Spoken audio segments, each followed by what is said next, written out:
బాపట్ల జిల్లా Appikatla railway station సమీపంలో special ట్రైన్లో చోరీ జరిగింది. బాపట్ల రైల్వే స్టేషన్ వద్ద బెంగళూరు నుంచి నరసాపురం వెళ్తున్న రైల్లోకి సుమారు 8 నుంచి 10 మంది దుండగులెక్కారు. 5 బోగీలోని 5 ప్రయాణికుల వద్ద నుంచి 120 గ్రాముల బంగారం, 10 గ్రాముల వెండి ఆభరణాలు దోచుకున్నారు. అనంతరం రైలు చైన్ లాగి పరారయ్యారు. బాధితులైన నెహ్రూ రాణి, వాణి దుర్గా, చంద్రవేణి, సురేష్ ఝాన్సీ, లీలా మహేశ్వరుల ఫిర్యాదు మేరకు పోలీసులు కేసు నమోదు చేసి దర్యాప్తు చేస్తున్నారు.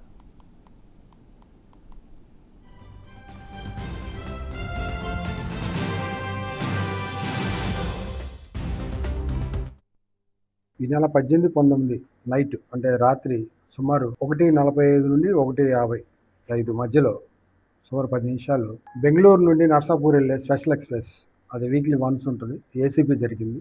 గుర్తు తెలియని సుమారు 8 నుంచి 10 మంది అఫెండర్స్ మనకున్నటువంటి సమాచారాన్ని బట్టి, ఇప్పుడున్నటువంటి ప్రాథమిక సమాచారాన్ని బట్టి బాపట్లలో జనరల్ బోగీలో తర్వాత 5 నిమిషాల్లో అప్పికట్టలు దాటిన తర్వాత గుడిపాడు అప్పికట్ల మధ్యలో ఏసీపీ చేసి ట్రైన్ ఆగిన తర్వాత సుమారు 5 బోగీల్లో ఒక సిల్వర్ చైన్, ఒక 4 గోల్డ్ చైన్స్ స్నాచ్ చేయడం జరిగింది.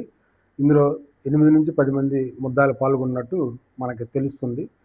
దీని మేరకు సమాచారం తీసుకొని ఇమీడియట్గా సీన్కి రావడం, రాత్రి కూడా అన్ని వైపుల నుంచి చెకింగ్స్ చేపట్టడం జరిగింది. దానికి సంబంధించి కేసు రిజిస్టర్ చేసి దర్యాప్తు చేస్తున్నాము. బాపట్ల ఆర్పిఓపి పరిధిలో కేసు రిజిస్టర్ చేయడం జరిగింది. ఈ నెల 18, 19 నైట్ అంటే రాత్రి సుమారు 1